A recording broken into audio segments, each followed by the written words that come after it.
Gentlemen,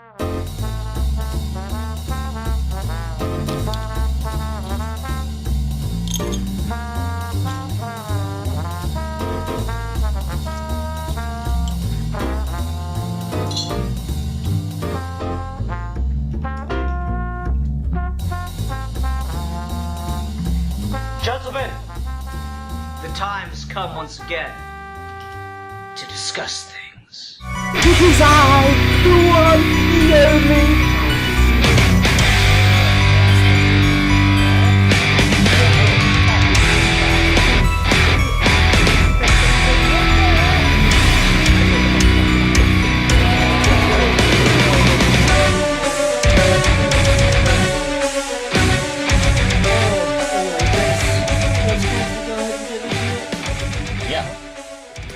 Hi everyone, welcome to another episode of Geeky Gentlemen. I am Zid2. Joining me today is... the Comics Kid 2099. And the Geek for Fun. Yay! We're here for a review episode of Geeky Gentlemen, and what are we reviewing today, Alfie? Today we are reviewing a Marvel Alternative Universe series called Powerless. Indeed. So I guess my go-to question with certain things that we review is, what made you want to talk about this? Well, I guess partly it's just because when you're asked on the spot, your brain kind of like goes to different things and you can't explain why. But also, I did reread this, I think it was a couple of weeks back, and it's something not a lot of people don't talk about, but I think the premise is something that I think a lot of people, it's one of those things, if you just say it, people are normally, oh, that's kind of interesting, I want to read about that, but it's never talked about. So I guess I just wanted to see what people thought of it.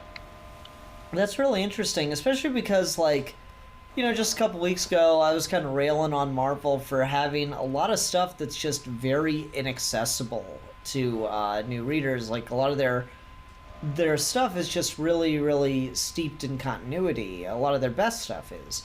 And so this is a very DC-esque Marvel book, I feel. Like, this is the kind of thing that I'd expect more from a DC line as opposed to Marvel, because it's much more just generally know things about the character.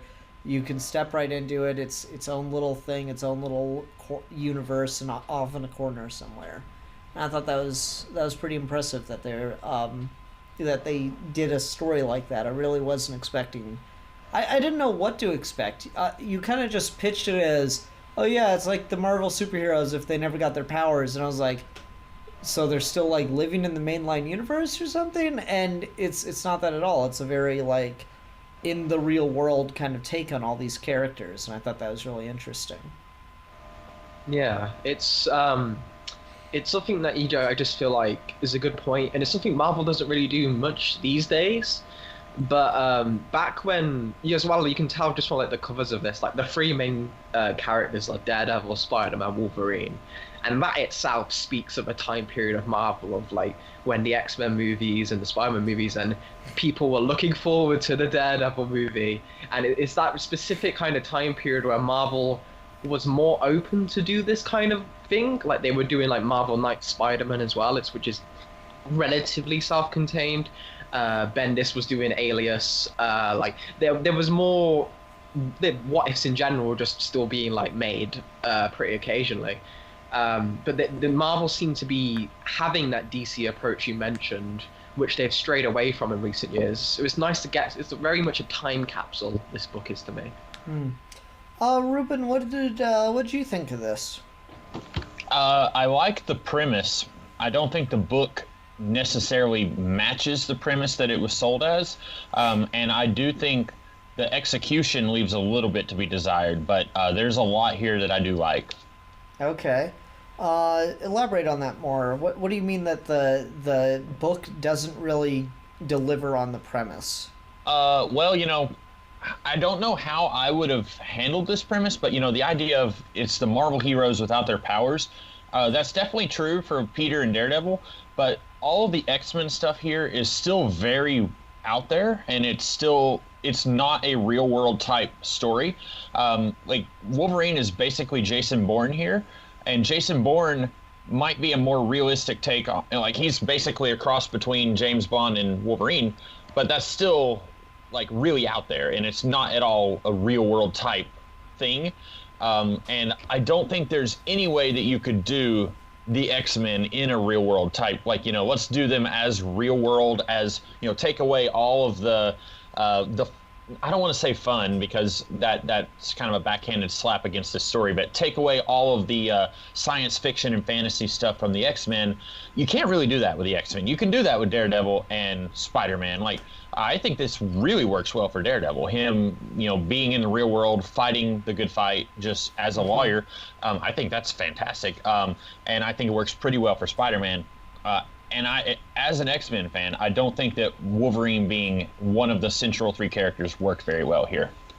I tend to agree with you to a certain extent. I did feel the Wolverine storyline was probably the weakest element of this, because it did feel just the most outlandish, and it almost felt like kind of awkward in how it meshed with the other stories, because, like, at a certain point, Wolverine has to pretend that Watts is dead, and Watts is like, I'll lay low so I don't, raise any alarms, and you can keep moving in the shadows or whatever. And then, like, Watts still goes to work. Yeah, he's like, I've got to lay low, so I'm going to go talk to Bruce Banner over here. Yeah, it's like he's very much not laying low. So I don't know, I thought that was kind of odd and kind of out of place in that regard. But the rest of it, yeah, I think I guess if I were to rank these, I'm kind of in line with you, Ruben, where the Daredevil story is just damn near perfect. The Spider-Man story, it's a little iffy, but I buy it. And then the Wolverine story is probably the clunkiest of the three. Yeah, I think that's pretty good consensus. I don't know, Alfie, what do you think about the Wolverine angle here? Probably going to be an echo chamber, but I definitely agree. I feel like it's kind of a product of, I feel like Peter Johnson and Matt Chan-Miss, I don't want to pronounce this wrong, but I feel like whoever, when they pitched this, obviously the characters at the time were very big, and he was like the face of Marvel. I feel like they said, all right, do these characters. I feel like he definitely wanted to do Daredevil, probably Spider-Man, but Wolverine does feel tacked on, and it feels tacked on in very much because Wolverine doesn't really hang out in these circles. This is like a street level book with like the Marvel Knights, like Monica characters, kind of doing their thing. But with Wolverine, he kind of hangs out with them, but he's also normally on his own. And I feel like this book probably would have been stronger if instead of Wolverine, it was Frank Castle as the third focus, or even just like someone like Luke Cage or Iron Fist, who's more in that street level New York vibe. Because with Wolverine, you're going up and doing all these secret agents, and you've got this like society with the X-Men, which is like, again, like Ruben said, it's very hard to find a way to fit the X-Men in a world without powers when the whole thing about them is that they have powers. That's like so I don't sympathize. Well, I do sympathize with the people trying to get that to work, and I feel like the way they did was okay. A little hokey that he's got like Assassin's Creed claws things. Why would he just use a gun? I don't know. It does feel very like that's an ultra specialized weapon, isn't it? Yeah. Like, just it's so not stealthy. Like the whole point of a sleeper agent is that they blend in. Where the fuck is he keeping these things? Yeah, the Wolverine stuff and the X-Men stuff is probably the weirdest.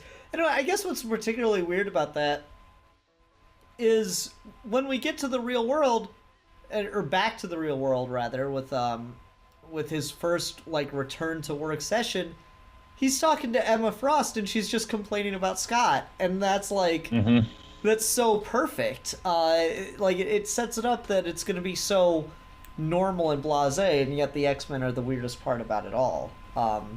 So it is a bit off. And then I guess the other thing about Wolverine is he really doesn't fit also with just the character arc to a degree. like on one level he's kind of there to I guess be the jump start that Watts as a character needs, but at the same time his thing feels the most dramatic out of everybody. Like he feels like the furthest that we're asking Watts to go for in order to help somebody, and that makes it feel even more unbelievable for him to take that first step in a way. Like Matt Murdock just wants him to help clear Frank Castle. Peter Parker's just this kid that seems to be having delusions and needs to take himself less seriously on first interaction. And yet Wolverine is like tries to kill him, and he's an assassin, and there's a whole lot going on with that one. And and also correct me if I'm wrong, but I feel like both the Daredevil and the Spider-Man subplots all wrap up nice and neat. Pretty much any questions I had reading through it are answered by issue 6. The X-Men stuff still feels very open by the end. We get hints about the Phoenix 12. We don't know who that is. I guess it's a group of 12 assassins working for Senator Magneto. And then for some reason... Senator Magneto has the floor. Of New Hampshire, yeah. He's a Republican, if anyone was wondering. And for some reason, he wants to assassinate Charles Xavier. I don't know why. That's never explained. And then, so Wolverine tells Watts that he woke up with no memories of who he was, with Charles Xavier's blood on his hands, literally on his hands. Then later we find out, no, Victor Creed actually assassinated Charles because Wolverine couldn't do it. But then why did Victor Creed put Charles Xavier's blood on Wolverine's hands? Because later he says, I never liked Wolverine. But then you are helping Wolverine out by making it seem like Wolverine did the job he was supposed to do. Or maybe he's just trying to frame Wolverine for a murder he didn't commit. I think that's so that, I don't know, he's trying to get him caught. Yeah. Did anyone else feel like there's just a whole lot left unanswered with the X-Men stuff? Yeah, they really do just feel the most out of place, which is unfortunate because I don't know, like do you think the Wolverine stuff takes center stage, or do you think that the three stories here are kind of given equal time? I think they're given equal time. I just think that the Wolverine one is just handled less well than the other two. Okay, yeah. Well, all right. Is there anything like positive anyone has to say on the Wolverine story arc? I kind of like just how Logan is written in this, because he very much like they found the way. Because what I appreciate about this is they found a way to still have everyone go through an arc which is normally related to their powers. Is like Daredevil being still like kind of like a adrenaline junkie, and then that's touched on. Peter Parker needing to find a different outlet for himself and like getting cocky and in over his head, which normally he can only get away with because he can like dodge at the last second. And then Wolverine like not having his memory. They found a way to kind of like sleeper agent thing is still like stretching belief, but it's like it's that action movie bit where you can say, oh, if I squint a little I can buy it. So I appreciate the effort behind it. I feel like Wolverine himself is written quite well. I like his relationship with Watts. So I don't think it's incompetently done. I just think it might have been the wrong choice, and he kind of had to make, or maybe it was burdened upon the team here, and they just kind of had to make do with a bad hand. I could see that. I really did like the scene where Watts is just kind of like, oh, hey, the streetlights are off. This is a great time to do some sky watching. And then Wolverine's like, wait, the lights are off? And he just like, Sure is a nice night for an assassination. Yeah, right. But I thought that was actually a really cool scene. Just the way that played out. That had like a really cool dramatic flair to it. I have no idea how you take out just the street lights around a block or something. But hey, they did it. It was neat.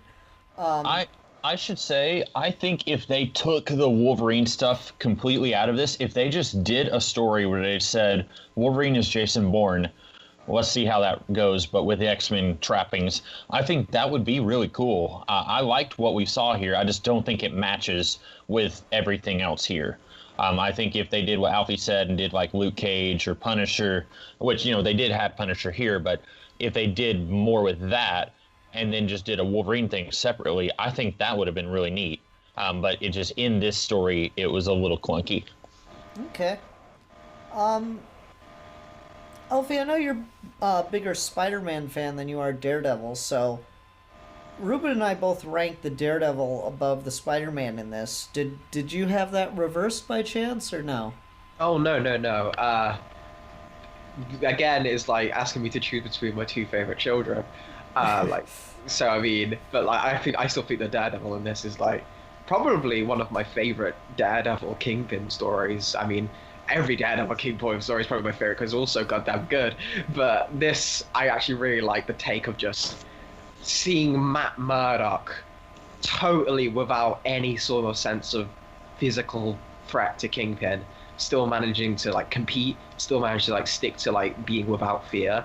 Like, something about that, I feel like, because Daredevil always kind of has the conceit of, yes, he's a disabled superhero, but he's normally written in a way where that never becomes a problem for him. Like, good writers like Wade and Bendis and even Miller can like find situations where he still has to suffer from that disability, but here he strictly is just, he's like sent off and put into the middle of the woods, and then they drive him away, and that's terrifying. Like, that's just like just a simple thing they can do. Or like the scene where the guy that Fisk has to like to shake him up and kidnap him.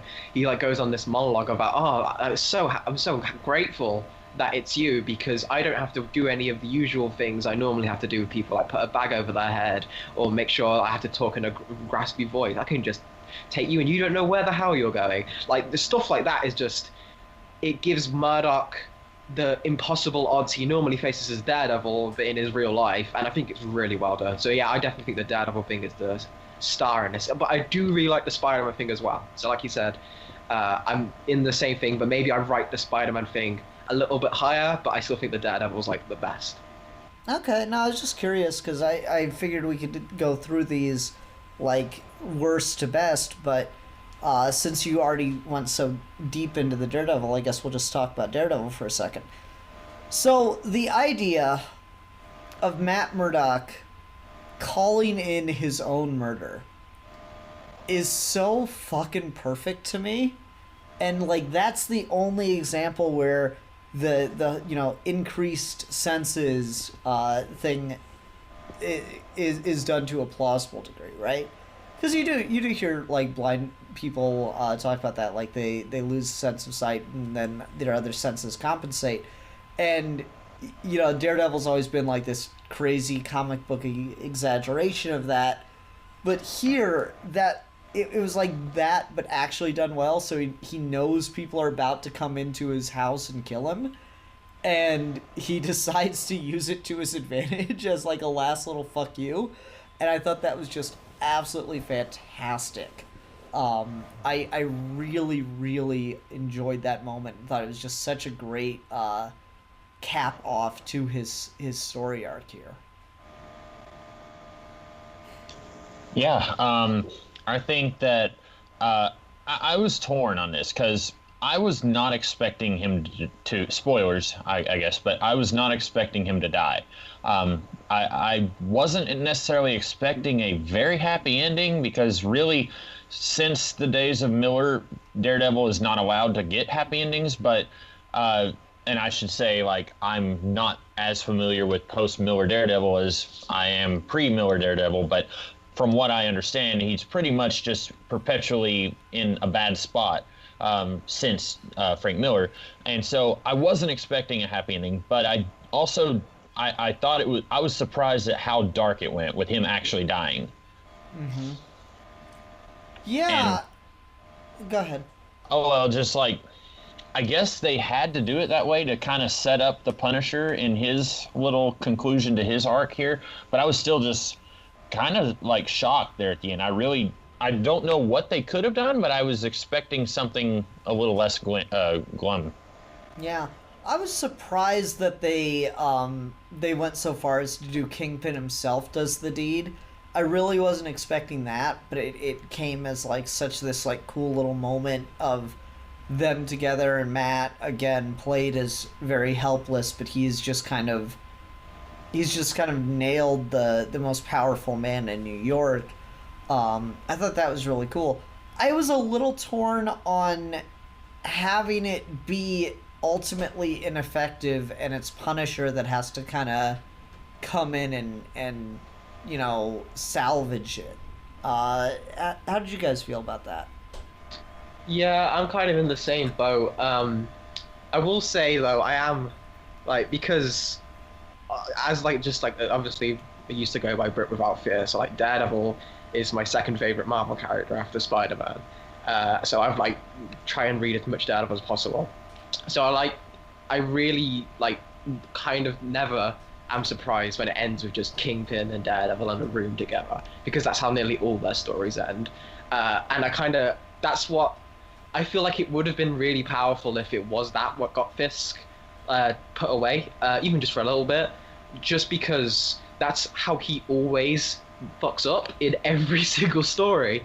Is when Kingpin is all business, he's untouchable. Like he can, when he just devolves himself from like any personal attachment to any of these characters, he can just be like completely above the law, let other people do his business, and he'll never even have to see the deed done.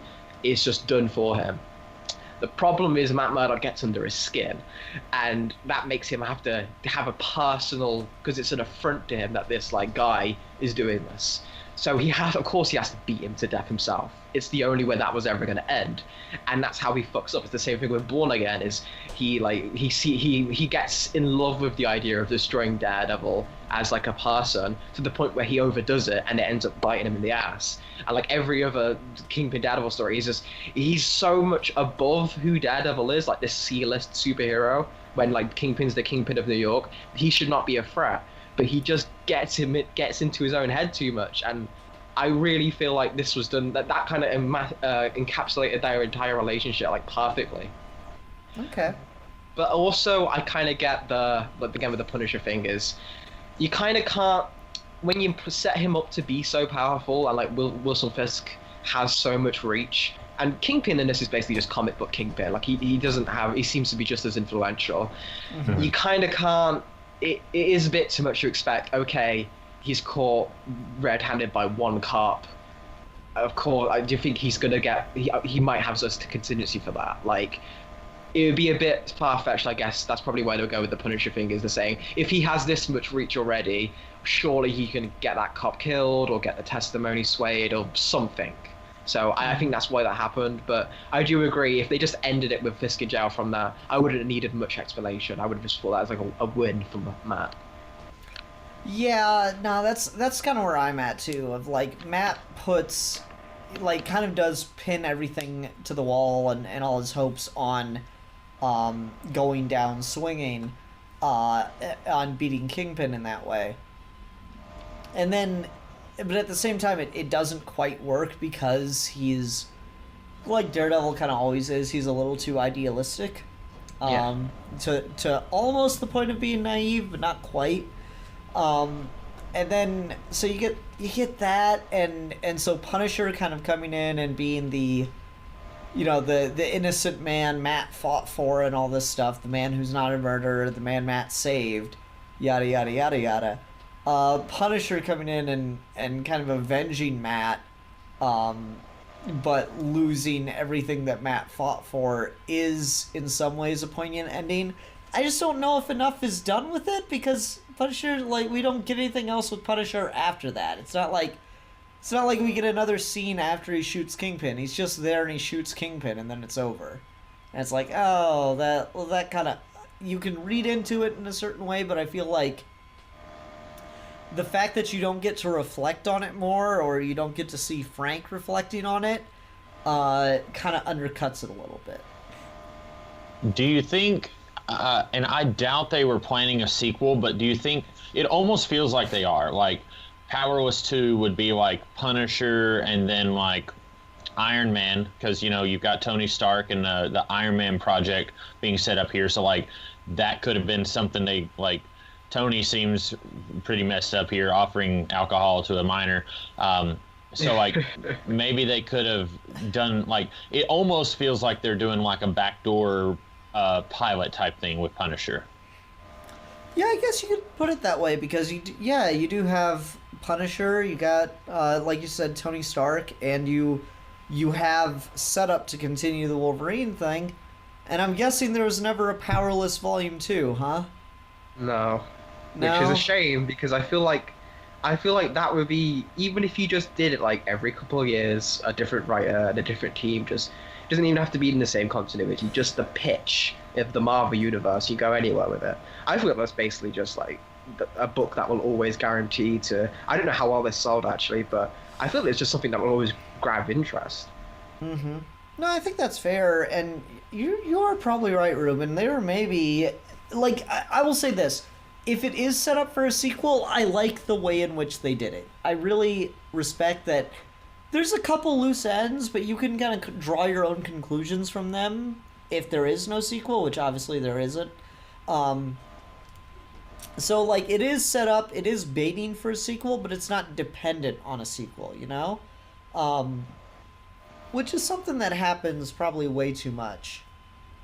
Things that, like, figure out what happens next time, if there's gonna be a next time. And it's always disappointing when there's not.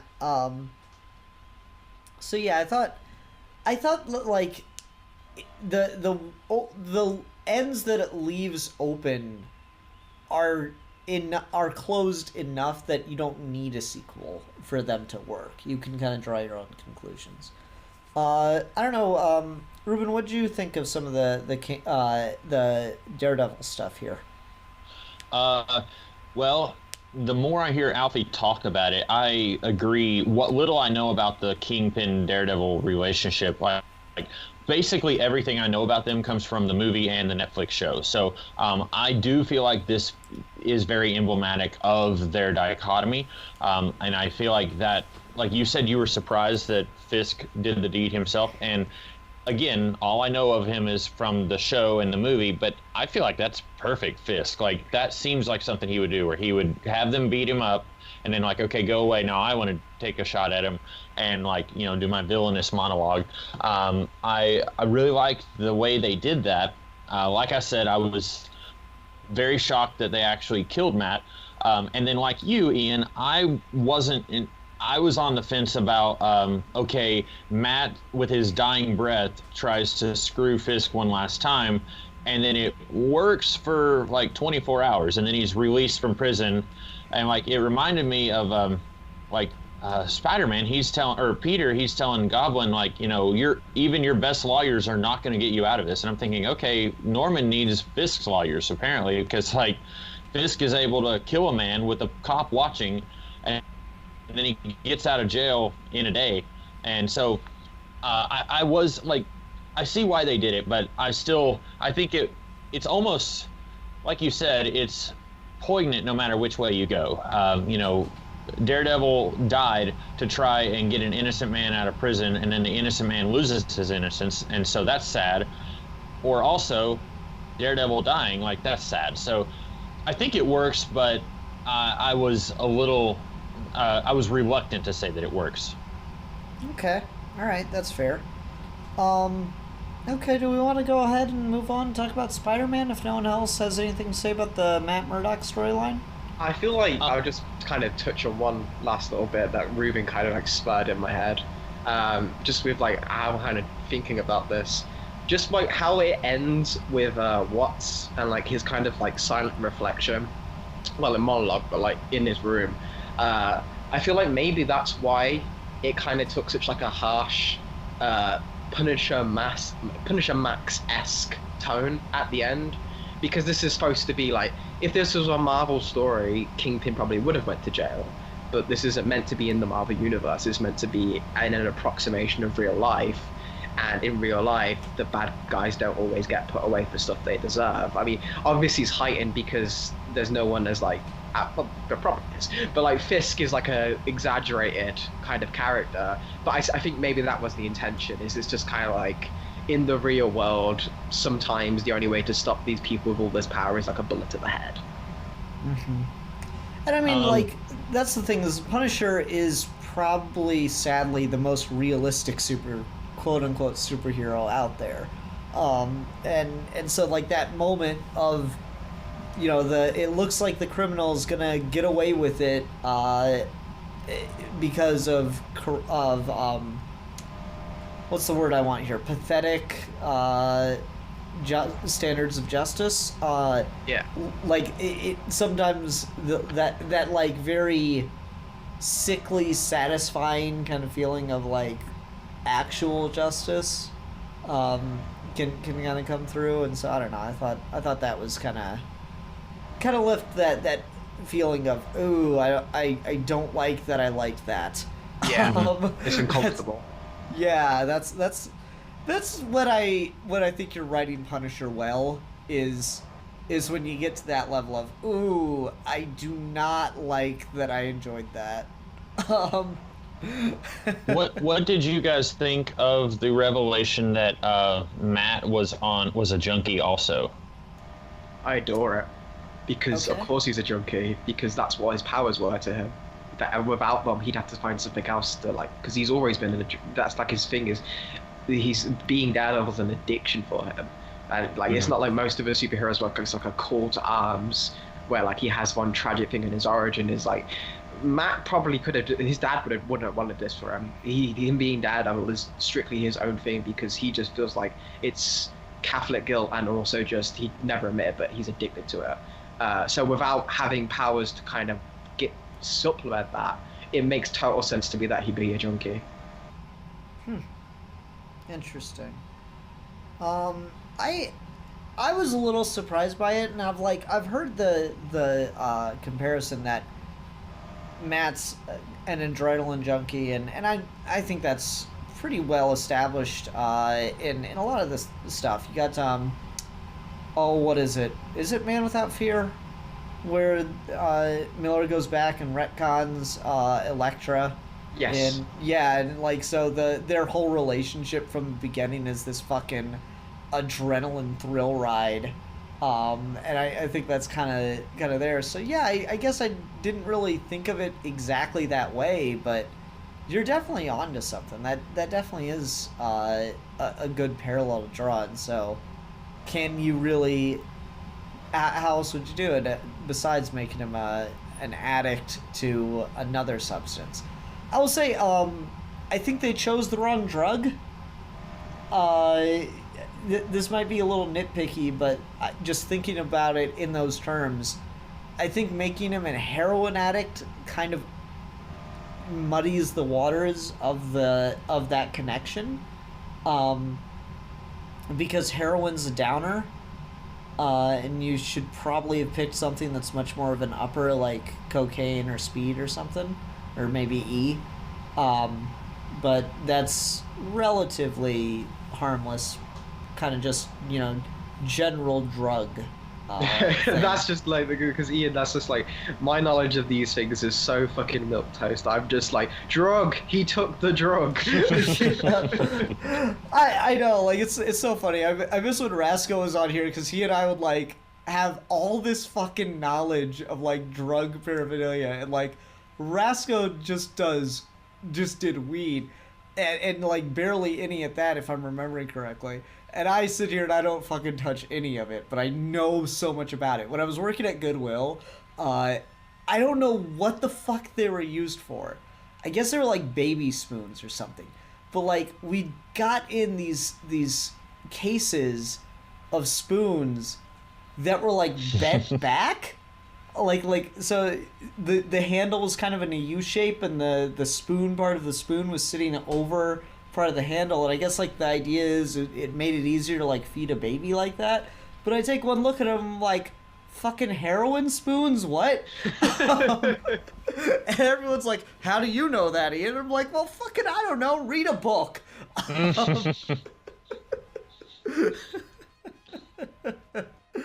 Oh man! All right, all right. Is everyone good on Daredevil then?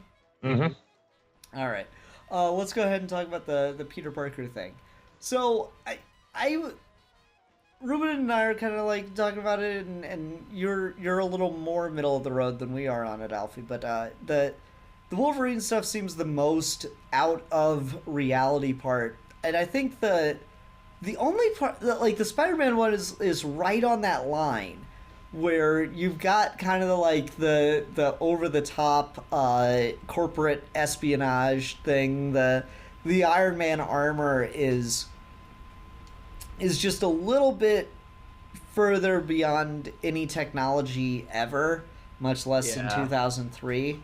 And then you've got like Norman Osborn, who's like, kind of schizo talking to himself, and you got Peter Parker hacking a multi-billion-dollar industry's computer system and deleting all their research on a thing.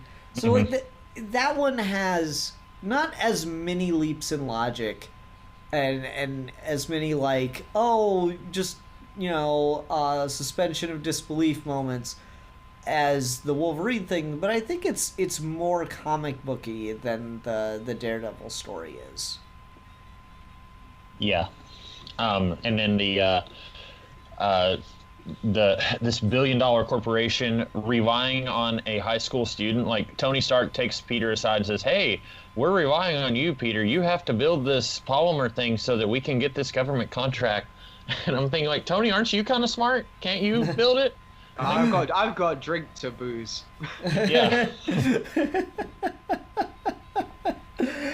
Yeah. So like, I think that it has more leaps in logic, but the characterization is just really well grounded, and so it makes you go along with it. I feel like the Wolverine and the Spider-Man stories are asking a lot of suspension of disbelief for this more real-world-esque story to take place. But I think that Spider-Man, the Peter Parker, the Spider-Man story, is told in such a way where the characters are so much more at the focus of it, and they in turn are just really believable, so you kind of just go with the suspension of disbelief a lot more. Is that a fair assessment? Mm-hmm. Yeah. I was, maybe Alfie, you could be able to share more light on this, but with the Spider-Man story, I really liked that Peter, he felt like, the world is just, not that the world is against him, but like everything is going wrong. And that's a very Spider-Man thing. Like, in the comics, he can have a hot girlfriend who's a model and like a decent paying job and all that, but still just everything will go wrong for him. And that's going on here. But then like, he's got, his girlfriend is just relentlessly like, you've got something wrong with your brain. You think this guy is like against you. And it's like, Peter, at no point does he actually say like, hey, he actually threatened me. Like, he straight up, like, because he says like, I think Norman Osborn is doing all this. But then after Norman straight up says like, I'm going to get nasty if you don't give me what I want, then Peter tries to talk to her again, and she starts like not demeaning him, but just really kind of putting him down, like, you need to go talk to a psychiatrist. And well, it's a little bit more harsh than that. And I don't know where I was at on that. I felt like that was really weird. Yeah, I can kind of get what you're going for. Like Gwen's reaction is a bit. I feel like maybe that's there to like kind of justify the suspension of disbelief, because she kind of reacts of like a normal person in this world, be like, that's ridiculous, Peter. Why would he want you? You're a regular high school intern. Why would you have the keys to an Iron Man now? Like, she's pointing out how kind of unbelievable it is. So maybe that's like a wink and a nod. But I do think it's interesting you kind of point to the everything kind of goes wrong in Peter Parker's life, because that's a trope that I feel like is overdone in Spider-Man, to the point where like I know Ian says this a lot, and I kind of agree with him as well. Like, he just kind of always feels like the whiny teenager, even when he's like an adult. But like here, when he is actually supposed to be like a young kid who doesn't really know what to do, and specifically a young kid who never got the chance to be Spider-Man, which in the comics, in nearly every single version, was, as much as he bemoans, it was a really good thing for him just developing as a person, because he got to come out of his shell in a way with the mask and being able to express himself. It boosted up his confidence as Peter Parker and like led him to like meeting Betty Brant and Gwen Stacy and being able to form better relationships than he never could have had. So seeing a Peter Parker here who never got that release of knowing if he really wanted to, he could beat up Flash Thompson. This Peter Parker who is just like a bullying victim who for years relentless and therefore is just kind of willing to let people walk over him. Yeah, it does make sense to me that he wouldn't speak out about Norman Osborn, because he's used to it. He's used to people trying to like stamp on his throat, and he kind of takes it. And that's like his journey, is learning to take the responsibility that no, you can stand up for yourself. I thought that was really interesting. I think of everyone in here, Peter Parker has possibly the most satisfying character arc. Like the line with great power comes great responsibility, it's done to death in everything Spider-Man ever at this point. But my God, it works so well every time you do it. Like it's like the Wayne murders. I've seen Bruce Wayne's parents die more times than I can count, but every time it works. I can't think of a time where I've seen the Wayne murders and I'm like, oh, this thing again. I'm like, this sucks. Oh, really? Yeah, like, well, I mean, just like you said, like I just get sick and tired of seeing it. So there's a certain point where I'm just like, oh, we get it. They died. But, you know, I won't call anything out, but sometimes. All right, fair enough. But I don't know, like, for me, the great power with great responsibility line in this worked really well, where it's like, it's kind of, you know, he comes to his psychiatrist for this moment that's supposed to, he even says, like, this is the scene in the movie where someone gives the protagonist the push, and so I'm coming to you because I need the push. And I thought that was, like, so good, that it all comes there. He's like, listen, Peter, you should probably do something, you know, more grounded and responsible here, but I'm not gonna force you into any direction with that. And then Peter's like, no, my Uncle Ben told me with great power comes great responsibility. I thought that was so perfect, like the way in which it worked there, that like Peter could still learn that lesson without being Spider-Man, to like really take that lesson to heart without being Spider-Man. Because that line, it's always in reference, it's always very heavily grounded to the idea of, you know, he didn't take responsibility as Spider-Man for the guy that ended up killing his uncle, and so he kind of just always had that thing weighing over him. And this puts the context just completely differently. And I thought that worked really, really well. Yeah, it kind of applies the moral of like what Spider-Man's supposed to be to a regular person. Like that moral obviously will never be able to like go around and swing on webs and like be able to like save people on a day-to-day basis, like our responsibility. But like the moral you're supposed to take away from it is that if you can have everyone has some measure of power or some measure of agency, and you have a responsibility like to do what you can with that. And this is Peter as a normal person learning the lesson that people have learned from like Spider-Man comics. It's like he's having to go through that arc and apply it in his own life. So I thought that was really good. Ruben, did that element of it work for you or no? Yeah, I said that about the Wayne murders, but like, for some reason the great power comes great responsibility thing doesn't bug me when I see it, but like, maybe it's just because I'm more of a Batman fan, so I'm more inundated with the Waynes dying than I am with the with great power line, so it didn't bother me to see that here, and I I also think it worked in the context here. Again, like sometimes my heart will accept something and love something, and my brain will be throwing a fit. Like I thought it was a little silly that his girlfriend's life is hanging on the line, and Peter goes to his psychiatrist and says like, "Hey, I can't call the cops, but maybe if you did." And then he goes and he tells Norman, "I didn't call the cops." And I'm thinking like, okay, but what if he throws Gwen over the balcony? Like that. I was so not ready to see Gwen Stacy die again. I was so not ready for that.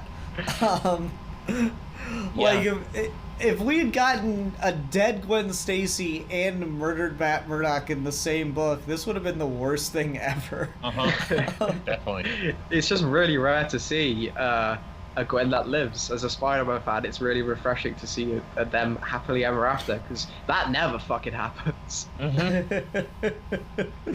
Oh man, yeah. Even your Spider-Gwen, you just reverse it and kill Peter off. Literally. Damn. Yeah, that's a good point. No, but like I was so surprised by that, and like I thought it was a really good moment that he catches her with the arm that got bitten by the radioactive spider. You know, I'm not quite sure what the disability of the arm is, or if it just looks really bad. Yeah, I think it's meant to just kind of be a bit or like just something's infected with it, and the way they act is it seems like it happened recently, so it might like go after a while or something. It doesn't seem like it, like, because there are a lot of people like mention, "Oh, how's your arm, is it okay?" I think Tony even mentioned something about like it happened a little while ago or something, so maybe it's just like really bad infection at the moment and then it's gonna go, or however how it's drawn is leaves it a bit vague to that, but yeah, I get what you mean. Yeah, I don't know, like we see him using it is the thing. Like it's even when he talks about it, like when he first reveals that his arm is messed up in the issue, like he's literally using it to open some blinds or something.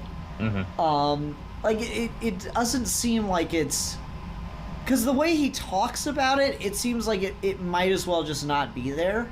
Like he has no use of it anymore, but we clearly see him using it. So I'm not sure if there's like a miscommunication between the script and the art, and then that just got extended over 6 issues because it's right there from the first time you see him. He's using it, so they couldn't really go back and change it at that point or something. But regardless, I thought it was really interesting that like it is the bad arm that ends up saving Gwen. I wasn't really sure what to make of that. What did you guys think? Like you, I was more, the whole time I was thinking about like, how does spider bites work in the real world? Like, you know, I don't know enough about them, but I'm thinking you either die or like, I guess, because I think I had a class with a guy first semester in college. He got bitten by, it was something serious. I want to say it was a brown recluse, but I feel like that would just kill you. So it was something that sounded really bad. It, like, bit him on the ear, and his ear was just all disgusting and gross. But I mean, his ear is still there. So I guess this is something like that, where it's like he got bit. It looks really nasty, and he's eventually going to get better. Like, if you cut back to this Peter a year later, his arm will look fine. So I was more thinking about the logistics of that. And I agree with you, Ian. If we had seen him like, I can't use this arm, like, you know, the guy in Kung Pao when he's hit by the paralyzer, like, you know, just slinging his arm around, trying to open doors and stuff. If he had done something like more of that, where it's like he actually, because they even Norman calls him a cripple at one point, and I actually had forgotten about, like, I was like, why is he a cripple? He's not, you know, he's not blind like Matt. And then I was like, oh, the arm.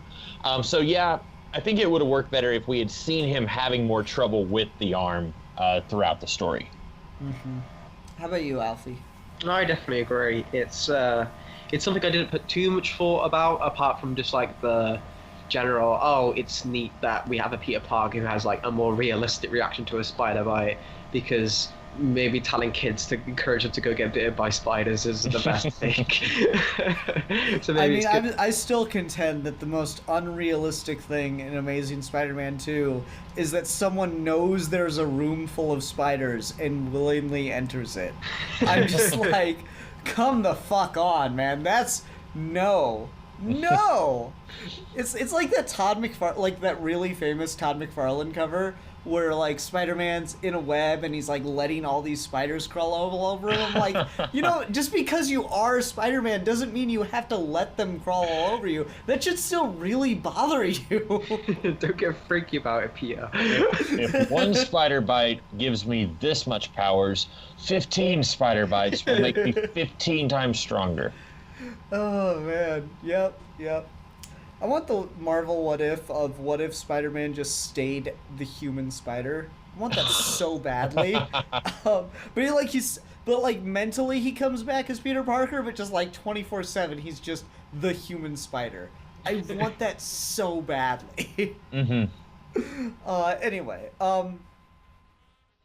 yeah, so like the arm thing is a little inconsistent, but I do like the moment that it's the thing that saves Gwen is the arm, so it kind of symbolizes, I guess, if you kind of just, it's one of those things where I feel like you kind of just have to ignore the art, since it does just seem to be a bit of a disconnect between the art and the story, wherein like the thing that Peter felt was making him useless, the thing that Peter felt was like holding him back, is the thing that saves the day, basically. I thought that was a really, really cool way to wrap up that little thread and stuff. Yeah. Did you guys feel Norman was a little bit too classic comic book villain for this, though, tone-wise? Well, I mean, how else can you write Norman Osborn? He's kind of like asking if you do a realistic version of the Joker for him to like tone it down. Like, I feel like you kind of have to always go full on because that's just his character. He's very much like I always like to put it is he's the Joker who's deluded himself into thinking he's Lex Luthor. He wants to be this like businessman. He wants to be what Wilson Fisk is, but really he's just a raving lunatic who got into power. So no, I really like Norman in this. I like seeing a Norman who doesn't need the Goblin mask to have that madness. He's just like he's got his met. I like, especially really like the line where they like tell him he's talking to himself and he talks about like his meds, and he says they stop the rage, but I the rage fuels me. The rage is what keeps me going. And that's why he throws them away, and he gets like progressively more and more deranged. So no, I'm always for just keep Norman simmering, and then by the end have him cackling, because the dude walks around like one of the most ridiculous comic book outfits in the entire of the history, with like a hello, and he's supposed to be this rich billionaire. He has to be completely off his rocker. Okay, that's fair. I guess I always preferred the Goblin as a transformation than as a costume. But maybe I'm just weird like that. I don't know. No, I think it's fine either way. I always do like the idea of, specifically when he's like a Spider-Man villain, is the idea of like putting on a mask and like being able to project something. Like Peter Parker, when he puts on Spider-Man, he can like be the witty self he normally has to like hide in public or something. And when Norman puts on the mask, he can be like the guy he wishes he was in boardrooms when he's like decapitating people. So that's why I like the mask, but I also think the transformation, if you're going to do like a live action version, I think that's really the best way to do it, because how that emotes, I have no idea. It's fair. That's fair. Okay. Anything else on the Spider-Man subplot? Not the Spider-Man subplot necessarily, but were either of you expecting all three of these subplots to tie together at any point? I was a little surprised they didn't. Like, especially when Watts was like going to the prison and talking to Frank Castle. I was really expecting like, oh, okay, so like Kingpin's gonna send someone to try to intimidate him like to his house, and Logan's gonna like gut the motherfucker. That's what's gonna happen here, and it didn't. And I was like, oh, okay, that's surprising. I was okay with them not intertangling, but I was expecting it. Like, especially when Frank tells Watts that, well, one of them wasn't a cop. So that presumably means that all of the cops who are interrogating Frank were corrupt. And then literally the very next scene we get is Gwen Stacy saying, like, yeah, my dad's a cop. I was at the station waiting for something to happen. I was thinking, oh, maybe George Stacy is corrupt in this universe, or something's going to happen where George Stacy's going to have to, like, you know, it'd be way too late for him to become a Commissioner Gordon and start rooting out corruption or whatever. But I was expecting something to be done there where, like, she would be tied to, you know, somehow that would connect the Spider-Man and the Daredevil stuff. And I think they could have done that, but I was okay with them not doing that. Okay. All right. So then the last arc that we have to talk about here is the Watts arc. And I'm kind of proud of us that we went this long without the spoiler, even though it's like kind of, you know, it's not like we haven't spoiled anything else, but here we go. Major spoiler of the book. He's the Watcher! I was not prepared for that in any way, shape, or form, and I thought it was really cool that it happened that way. I was like, okay, so is he gonna be somebody or is he just some rando? And then he's like, oh, of course, he's the Watcher! That makes so much sense. Yeah. I actually, after reading issue 1, I actually Googled this guy because I thought he's like a minor Fantastic Four villain that I've never heard of before or something, and I couldn't find anything on him. And I thought, okay, and surprisingly, I did not catch the spoiler online when I was Googling him. So then I just went back to thinking like he's just some rando, like you said. And so I also was not expecting that, and it's right there in your face. Like, he's bald, he observes, like, you know, a psychiatrist is not supposed to take what they're told in confidence outside of their you know, outside of the session, but then he does that so much. Like, he's interfering with his patients' lives. He actually calls the cops based on what Peter told him. So, you know, the Watcher, I've always joked that he should be called the Interferer because he does that more than he actually watches. That's what Watts is doing, and it's in his name. Like, I was really surprised that I didn't catch on to that. So I was very happy that I didn't know. I thought it was like such a cool reveal, and like really all it takes is like he shaves his mustache and you get such a look for him. I didn't care for the implication at the very end. I get that like Matt Murdock dies and it's a bit of a downer in that regard, but I did not care for the final panel that was implying that he was going to kill himself. Yeah, I didn't like that either. Like, we get a whole page of him kind of grieving when he sees a newspaper that says that Matt Murdock is dead. But then, like, it seems like he's kind of recovering from that. Like, he's talking about, you know, Peter sent me a note saying that, like, he's doing better. Like, he's freaked out a little bit about Gwen almost dying, but he's doing better. He doesn't need counseling anymore. But then he says, like, you know, maybe there's other people out there who need me. And I'm thinking, yeah, you have other patients. Like, you know, I mean, Emma Frost has played for laughs here, but she's one of your patients. Brian Michael Bendis is one of your patients, like, which was really weird. But then, like, I don't like it either. I agree with you.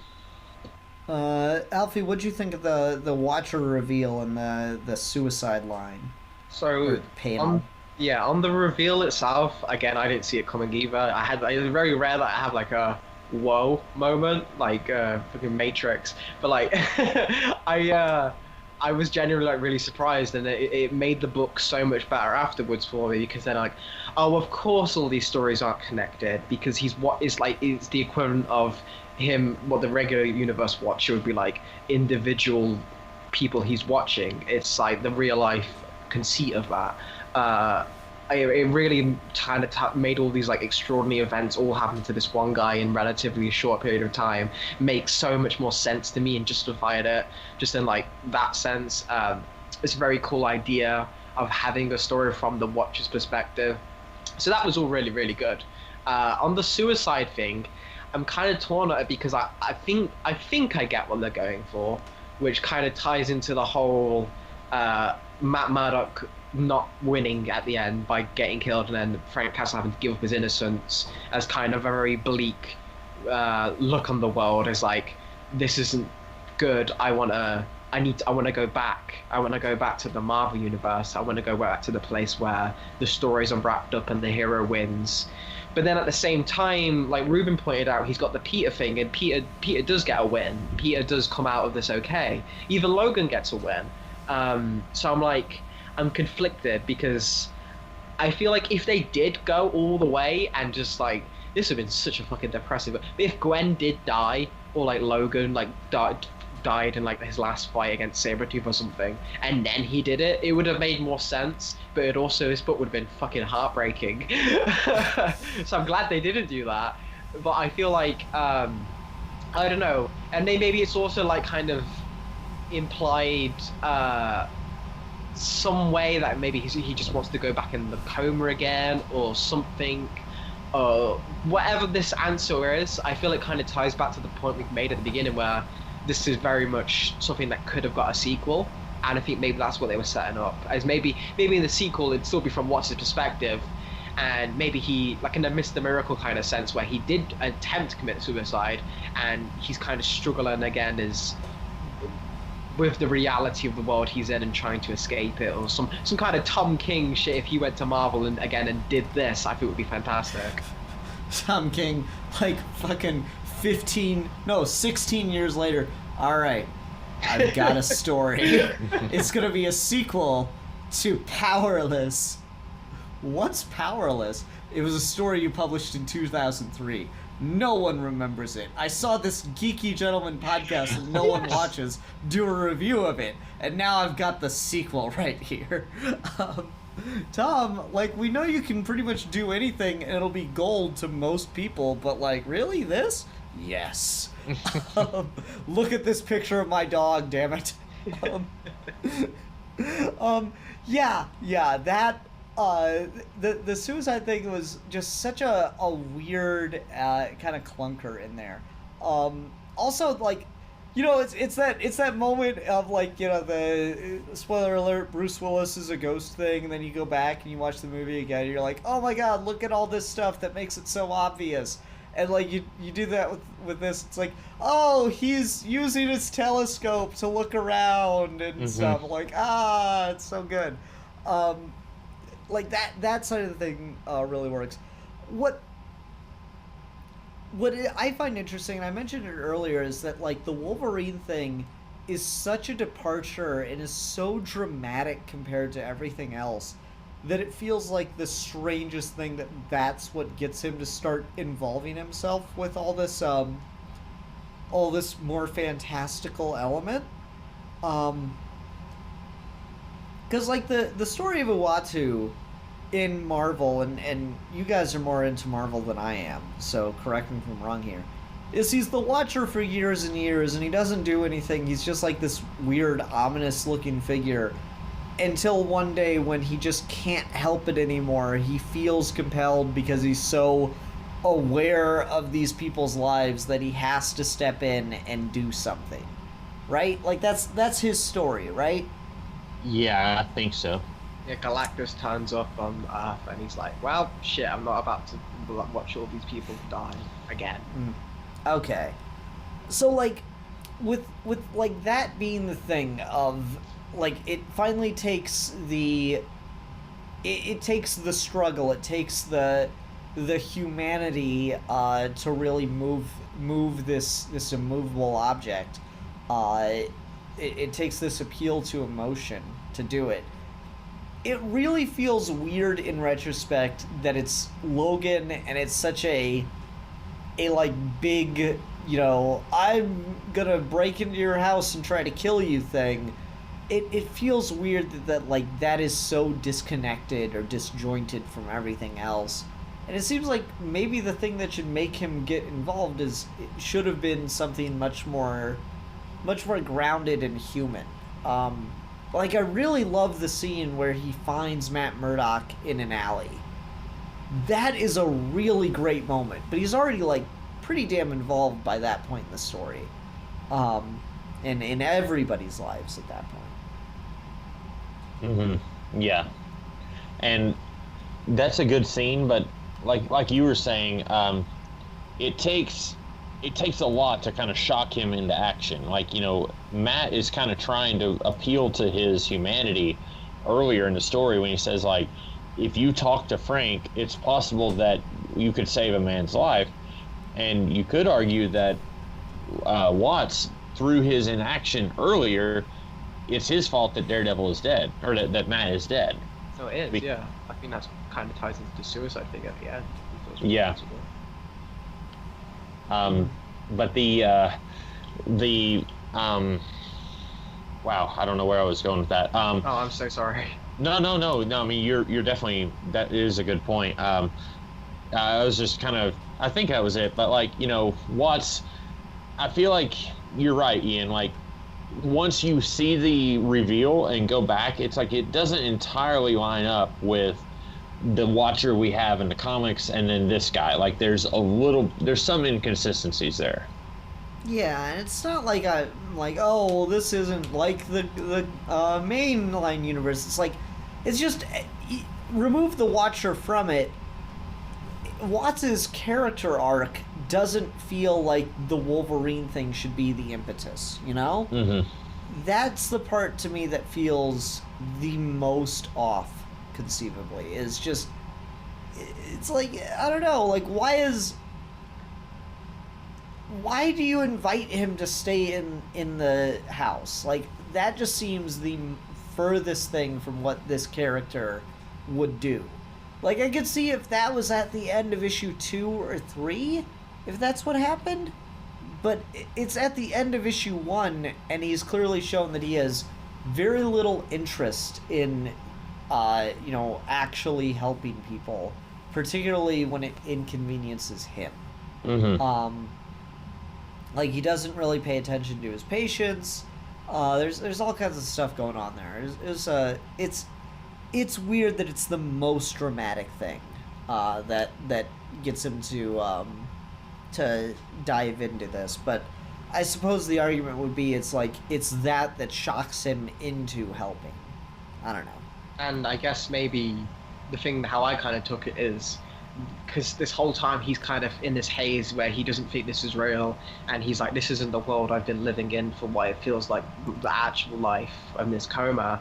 He gravitates towards the thing that feels the most Marvel, the thing that, this reminds me of that other world. He's got the claws, he's got everything. This is the most outlandish. Maybe this is the key to the real world, like, so to speak, of like what he saw. That's kind of how I see it, and then Bruce Banner calls him out on that. Okay, that's a good point. Oh yeah, we've yet to really talk about Bruce Banner. He feel really tacked on to me. Yeah, I was gonna say the same thing. Him, and then you get some of it I think works, like Emma Frost being there, that's fine. And then like the Fantastic Four, or Susan and Reed being the ones who are there when he wakes up, I guess that was okay. But the Hulk / Banner, I thought that was a little weird. I think it would have worked a lot better if it was just one of his patients, damn it. The fact that it's like this weird thing where he's got to go to a special place for it and all this stuff, I thought that was so unnecessary, and it built it up like it was going to be bigger than it actually was. If Bruce was just one of his patients with DID or something, that'd have been perfectly fine. I feel like it's just built up too much for the issue itself. Definitely. Yeah. Okay. Is there anything else we want to talk about with this book then? I guess I'd just say, in this proposed Powerless 2, scripted by Tom King with credits by Geeky Gentleman, are there any Marvel characters you'd like to have seen this treatment of with that art in this book?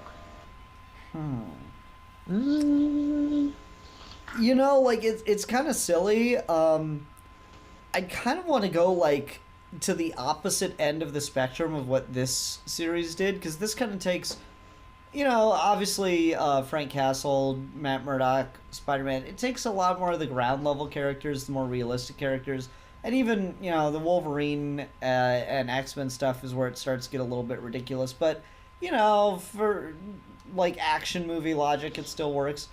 I would have really liked to see a take with just the most outlandish Marvel characters. I want to know what the fuck the Silver Surfer one would be, you know? Like, what even would that be? It would be so weird. He's like the delivery guy to this really fat guy. Yeah, I don't know, just like something really like the grounded version of this. It's like a fun game to play with those kind of things. Like, I remember I at one point I had a pitch for a grounded Sonic the Hedgehog movie. Like a Nolan Sonic the Hedgehog, and it was legit. I promise. It was a great idea, but like I don't know. It's fun to do those mental gymnastics, and so I don't know. It'd be interesting to me to see like the grounded versions of some of the crazy cosmic stuff. So yeah, Silver Surfer, Ghost Rider.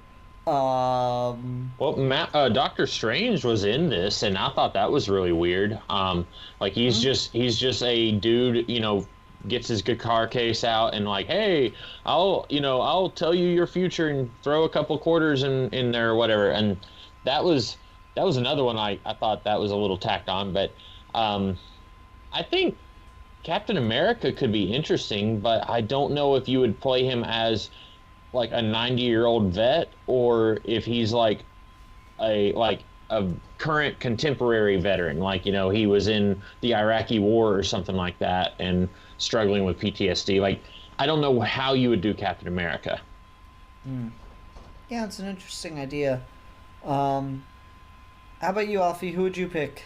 What's your roster? Well, I was actually struggling to think of one. I was kind of like thinking, on terms of like the outlandish spectrum, I would have liked to see maybe something with Black Panther or like Doctor Doom, just as like sovereigns, and like seeing how I like have to deal with maybe like more real world like issues in terms of like ruling a country. I think that could be interesting from like the Marvel perspective. But I feel like Ruben just kind of gave me the idea, he just like said the Captain America thing. I would have liked to see like a legitimate like of like this, but in World War II with like the invaders and all the different versions of like Namor and the Human Torch and Bucky and like Cap, and like how would that work? Yeah, that'd be really cool. I didn't even think about that, setting it in World War II. You know, this just makes me think of the stuff that Marvel will never do, but I would like. The Daredevil legal drama. I just want that. You know, where Daredevil shows up in costume for maybe 10 minutes an episode, if that. And then the Wakanda West Wing show. So want those two things. I'm never gonna get them, but like no capes, no superpower, no big dumb save the world things. Just like in this issue of the Wakandan West Wing, they're gonna talk about budgets. That's it. That's all I want. Just budgets with panther imagery all around. Yeah, you know how fucking cool that is. Like one of my favorite scenes in the Hudlin Black Panther run is when the Council of Wakandans is sitting there and they're like, perhaps we should give the cure for cancer to the West as a sign of goodwill. No, if they really cared about curing cancer, they wouldn't let their people smoke cigarettes. I'm like, oh my god, this is the best shit ever.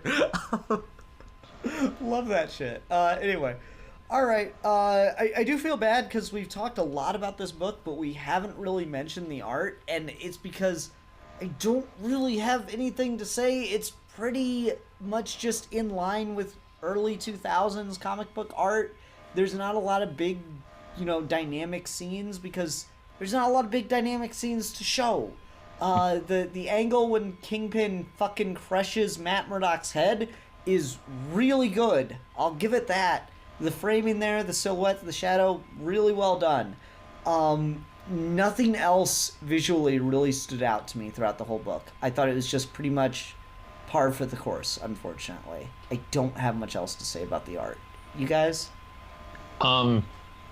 Throughout the first couple of issues, I kept thinking, I've seen this art before, and I don't think I have, but it reminds me a lot of an artist, and I'm right now I wish I was more prepared, but it's an artist who worked on Wildcats in the 90s and early 2000s.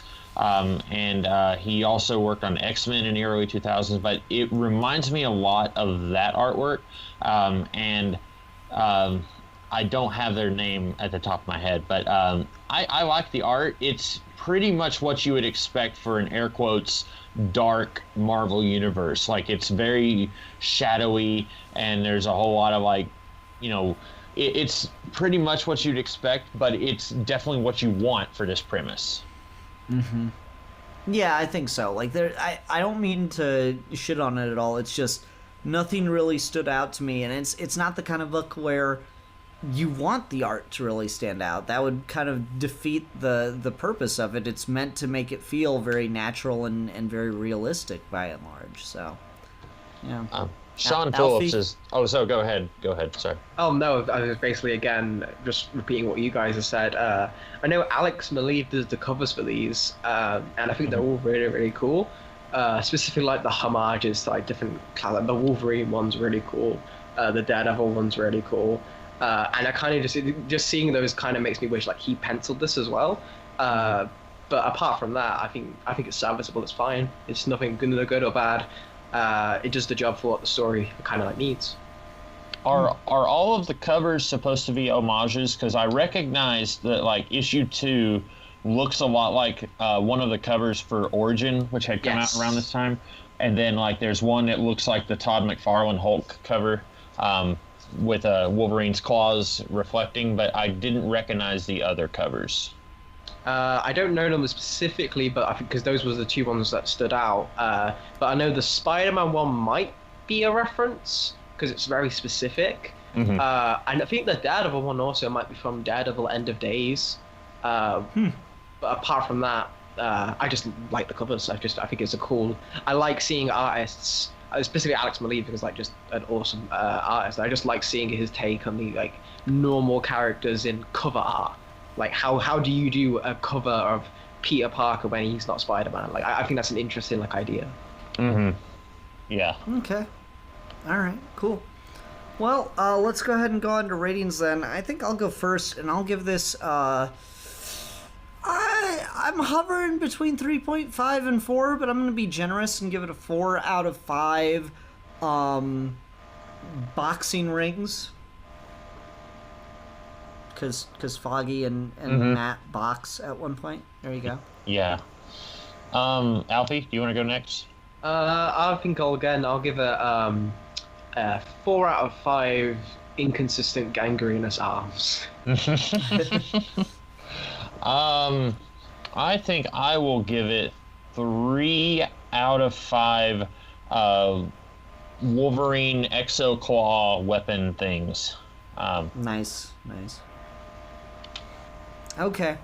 Well, let's see. It should be Ruben's turn for a topic discussion. What are we talking about next time, Ruben? Okay, so I've been watching That 70s Show a little bit recently, and it got me to thinking about what is the fascination with we're going to do something set back in the distant time. Like, you know, this is not a new thing. Happy Days did it with set in the 50s.